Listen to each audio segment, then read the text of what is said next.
Hello everyone, I hope each one of you is keeping safe.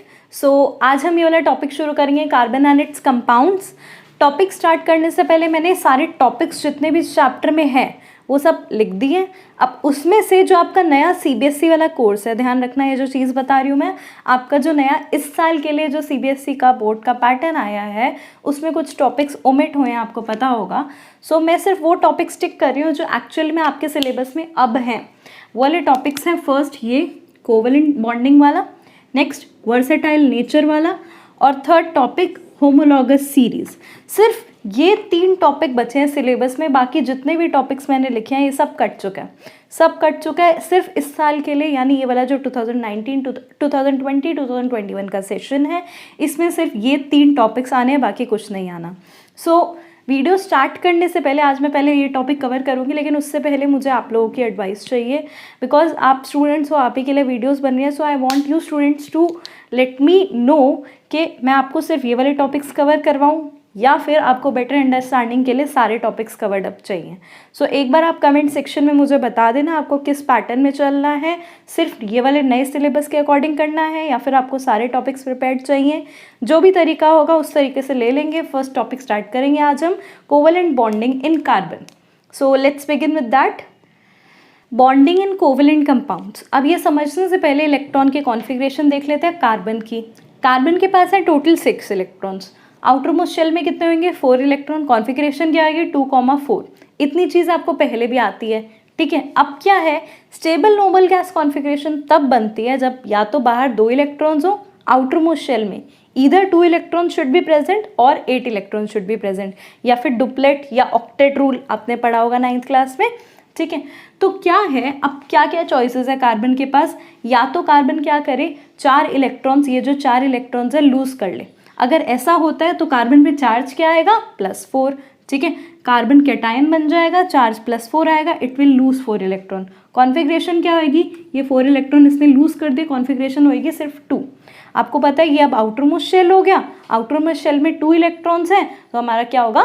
Stable बन जाएगा compound. Problem क्या आती है ये 4 इलेक्ट्रॉन लूज करने में? हमारे न्यूक्लियस को ना, आपको पता है न्यूक्लियस के अराउंड इलेक्ट्रॉन्स प्रेजेंट होते हैं, सेंटर में न्यूक्लियस है, उसके अराउंड इलेक्ट्रॉन्स प्रेजेंट है। न्यूक्लियस को बहुत ज़्यादा एनर्जी चाहिए ये 4 इलेक्ट्रॉन लूज करने के लिए, बहुत ज़्यादा एनर्जी। इतनी एनर्जी ये जो न्यूक्लियस है इस पर प्रेजेंट नहीं है, तो ये वाला केस तो पॉसिबल नहीं हुआ। नेक्स्ट पॉसिबिलिटी देखते हैं, वापस इसकी कॉन्फ़िगरेशन बन गई 2,4। दूसरी पॉसिबिलिटी क्या है कि 4 इलेक्ट्रॉन गेन कर ले। अगर कार्बन ने 4 इलेक्ट्रॉन किसी दूसरे एटम से गेन कर लिए तो क्या होगा? इसके ऊपर चार्ज क्या आएगा? 4-, है ना। जब गेन करते हैं तो एनायन फॉर्म होता है, एनायन फॉर्म होता है, चार्ज माइनस आता है। अब गेन करने में क्या प्रॉब्लम है? अगर कार्बन गेन करता है 4 इलेक्ट्रॉन, कॉन्फ़िगरेशन क्या बनेगी? 2,8। 4 पहले थे, 4 और उसने गेन कर लिए, कॉन्फ़िगरेशन हो गई 2,8। ये हो गया हमारा आउटर मोस्ट शेल। अब आउटर मोस्ट शेल में कितने इलेक्ट्रॉन्स हैं? 8। तो होना तो चाहिए ये स्टेबल, लेकिन प्रॉब्लम क्या आती है कि क्यों ये नहीं पॉसिबल? क्योंकि कार्बन जब 4 इलेक्ट्रॉन्स गेन कर देता है तो इतना न्यूक्लियस के पास इतनी एनर्जी नहीं है कि वो अकोमोडेट कर सके 4 और इलेक्ट्रॉन्स। न्यूक्लियस में जब इलेक्ट्रॉन्स प्रेजेंट है, फर्स्ट शेल में 2 इलेक्ट्रॉन्स प्रेजेंट है, नेक्स्ट शेल में 4 इलेक्ट्रॉन्स प्रेजेंट है, तो ये जो इलेक्ट्रॉन्स होते हैं, इलेक्ट्रॉन्स के आपस में रिपल्शन चलता है।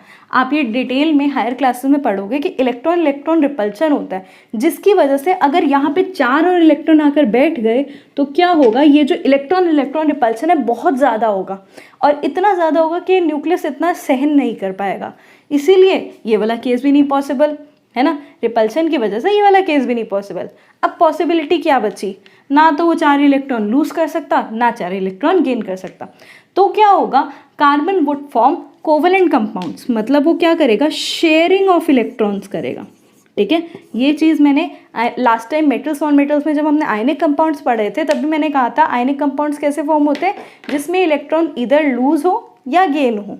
लेकिन अब क्या है, ना ही लूज हो सकते हैं इलेक्ट्रॉन, ना ही गेन हो सकते हैं। तो क्या होगा? म्यूचुअल शेयरिंग ऑफ इलेक्ट्रॉन्स होएगी, और जब शेयरिंग ऑफ इलेक्ट्रॉन्स होएगी तो कंपाउंड का नाम क्या हुआ? Covalent compounds. तो कार्बन से जितने भी कंपाउंड्स फॉर्म होते हैं, कार्बन जिस जिस के साथ भी कंबाइन करेगा, चाहे ऑक्सीजन के साथ कंबाइन करे, चाहे हाइड्रोजन के साथ, किस मर्जी के साथ कंबाइन करे, कार्बन हमेशा कोवलेंट कंपाउंड्स फॉर्म करेगा।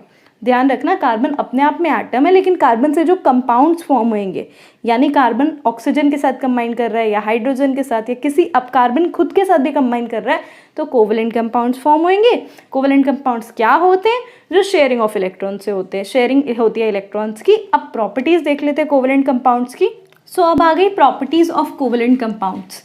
अब प्रॉपर्टीज में क्या क्या आएगा? इलेक्ट्रॉन्स आर शेयर्ड, ये मैंने शॉर्ट में लिखा है, ये कहीं भी मैं सिंबल लिखूं इसका मतलब है इलेक्ट्रॉन्स, शॉर्ट में मैंने लिखा है electrons are shared between atoms, sharing of electrons हुई है, लेकिन कोई चार्ज पार्टिकल नहीं फॉर्म हुआ। चार्ज पार्टिकल मतलब ना ही कैटायन बने ना ही एनायन बने, है ना, ना ही कैटायन बनेगा ना ही एनायन बनेगा, शेयरिंग ऑफ इलेक्ट्रॉन होगी हमेशा, ठीक है। नेक्स्ट इज आयनिक कंपाउंड्स में आपने क्या पढ़ा था? Ionic compounds good conductor of heat and electricity होते हैं। यहाँ वर्ड आएगा पुअर कंडक्टर, मतलब जो जो प्रॉपर्टीज आपने पिछले चैप्टर में आयनिक कंपाउंड्स की पढ़ी थी, यहाँ जस्ट उसकी ऑपोजिट होएंगी। आयनिक कंपाउंड्स में कैटायन और एनायन फॉर्म होते थे, यहाँ पे ना कैटायन बनेगा ना एनायन बनेगा, शेयरिंग ऑफ इलेक्ट्रॉन्स होएगी। वहाँ वो good conductor of heat and electricity थे, यहाँ पे पुअर कंडक्टर्स होंगे। नेक्स्ट, वहाँ आयनिक कंपाउंड्स में क्या था? They have high melting point, यहाँ पे आप क्या लिखेंगे? They have low melting and low boiling points, low melting and boiling points होते हैं। और आयनिक कंपाउंड्स में जब बॉन्ड फॉर्म होता है, बहुत स्ट्रॉन्ग बॉन्ड फॉर्म होता है, लेकिन कोवेलेंट कंपाउंड्स में जनरली जो बॉन्ड फॉर्म होगा वो लेस स्ट्रॉन्ग होगा, यानी लेस फोर्स ऑफ अट्रैक्शन होगा in comparison to ionic compounds. ये हो गई मेन प्रॉपर्टीज कोवेलेंट कंपाउंड्स की। कोवेलेंट कंपाउंड्स की प्रॉपर्टीज एमसीक्यू फॉर्म में आ सकती है, कोई भी एक प्रॉपर्टी, या फिर क्वेश्चन डायरेक्ट ऐसे आ जाता है, which of the following is not a property of covalent compounds. तो आपको 4 ऑप्शंस दिए होंगे, उनमें से एक ऑप्शन गलत होगा, आपको वो टिक करना है, ठीक है। Which of the following is not a property, generally question ऐसे ही आता है, नोट डाउन कर सकते हैं आप, बाकी मैं नोट्स में भी दे दूंगी, नोट्स वीडियो के नीचे मिल जाएंगे। नेक्स्ट आते हैं अब लुईस डॉट स्ट्रक्चर पे, या फिर इलेक्ट्रॉन डॉट स्ट्रक्चर जो आप बोलते हैं, electron dot structure of carbon and its compounds.